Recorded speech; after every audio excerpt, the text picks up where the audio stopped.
When I was in a previous relationship, in a very dysfunctional situation, my then partner used to say to me that I had guards around my heart, and that the only time I let them out was when I'd had a drink.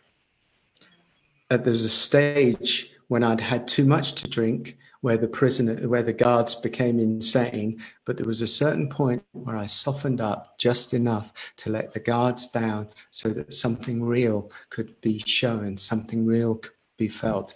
And that's a memory that's lived with me, ever since. I've remembered what that meant, because at some point on the journey, not the journey of relationship, this is just to reiterate what Amoda said, but some journey of the going into the deepest self. If you want awakening, at some point there's armoring around the heart, and it will need to be met. And the willingness to meet it is the softness and the tenderness. And you can't get straight to the kindness, because most people come from screwed up families with dysfunctional ancestry that we've inherited time after time after time, that goes back, way back, way back. We've all got this kind of wounding. It wasn't directly in our parents, it was in the ancestors before them and before them. And we are the wound carriers and the wound bearers of our ancestry.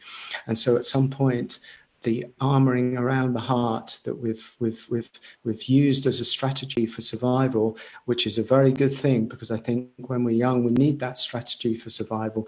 But unfortunately, it enslaves us, and what seemed like such a good idea to have the casing around the heart ends up being the very thing that Amoda pointed to, which is the prison.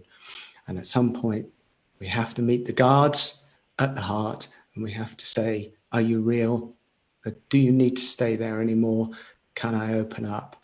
And that usually requires a lot of grief, a lot of anger, a lot of tears, and some distress, and a deep dive into, and maybe a process that we need to go through. But you can't have awakening, you can't have the kind of a relationship that we're pointing to, unless the heart and the armoring of the heart is actually softened around and allowed in, primary. It's almost like a ipso facto. It has to happen. So, yeah.